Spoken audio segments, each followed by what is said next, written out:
Okay, Science Mr. Robertson, or should I say Science Ben here. I want to do a new video this time for my students, so I thought I'd get in the classroom. Let's get going, shall we? My video today is all about this. H2O, more commonly and more famously known as water. And of course we have spoke before about water.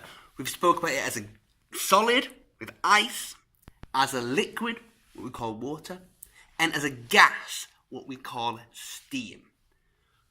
We need to know a little bit about how water is built up. We need to know that water is made here of hydrogen, and that 2 there means there are 2 hydrogen, and this O here means there is 1 oxygen. You can see there's no number here, so no, it's just 1. I can draw this in this kind of shape.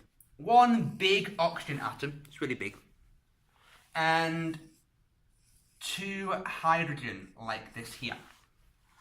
We call water the Mickey Mouse molecule. I think you can maybe see why with those little ears. This is what a water molecule looks like. 2 hydrogens and 1 oxygen. And we talk about water so much because we need it so much. We need water ourselves to clean out our bodies. If I have any waste or any dirt or any poisons inside of me, usually the best way to get rid of them is to have lots of water. So the water comes in, and of course the water goes out of my body. That's really, really important. We need it also, not just for us, but for other living things. In particular, plants need it, because plants do that chemical process of photosynthesis. This is how plants make energy. And they need water, as well as sunlight,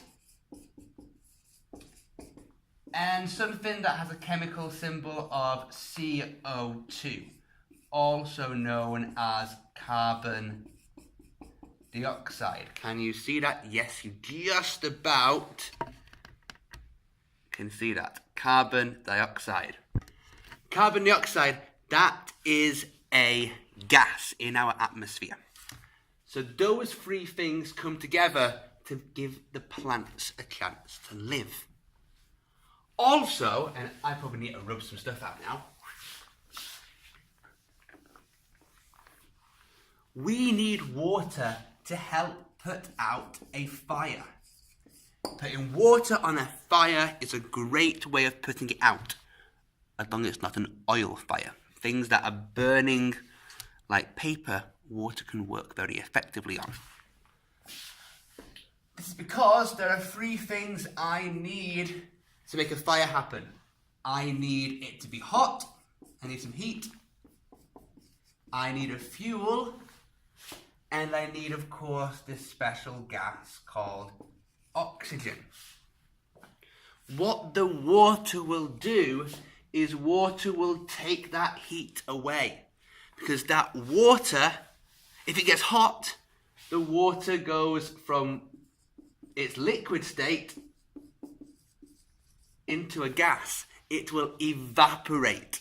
So it takes all the energy away into the air, so that there's no energy left and it will not burn any longer. That's really, really, really important there. These are things we have with water. There's also an amazing thing, kind of to do with this cleaning our bodies, which we need to understand as well. Because water is a liquid. Draw my liquid here. Now we know liquids, all the particles go to the bottom, but they're touching, but they're not organised, they can move around. This is a liquid. This liquid here has little bits of spaces in between. So I could have this as my water, and maybe what I have here, let's imagine, for example, that's my salt. And I have some salt, and I drop that salt slowly into the water. Look at this.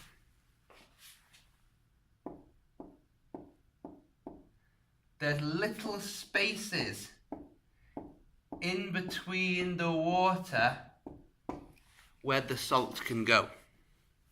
What we are doing here is we're making a solution. Swedish word there would be lösning. We are making there something that is now, this is not water, this would be salt water. There are bits of salt in between all the different bits of water.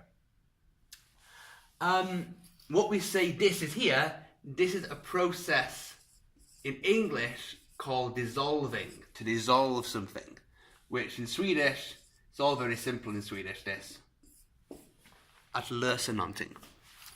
So that there is a very good technique. Att lösa någonting and lösning. The Swedish works so much easier. The water here, this water, that flytande grejen, the liquid thing here, in English I call it a solvent. In Swedish, lösningsmedel. It is the thing that the lösning happens in. The thing that the salt dissolves in. It dissolves in the water. The Swedish makes a lot of sense here. The salt, this would be my solute. My solute being the solid that goes in the liquid. In Swedish, again, this stuff is just so easy. Det är löst ämne. It is the new thing that is dissolving. It is my solute here. All of this can keep happening. And I can keep putting more and more salt in. And it will dissolve.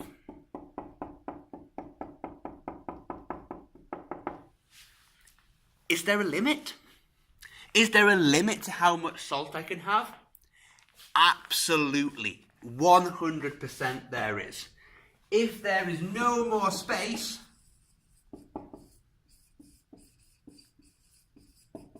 then I say my solution is saturated. They're met. I can't take any more in. There is no more space. It is full. I say it is saturated. Very important word to know. If something is saturated, it is full. My sponge is full of water. It can't take any more. You have no sponges here, really annoying. It would be saturated. I don't think there's anything else I need to do. No, checking my list here. I've done what we use water for. I've done solute solvents and saturated. And we spoke about the atoms that water has to make it up. Those are the things we need for this video. Those are the things for your quiz on the computer. Best of luck.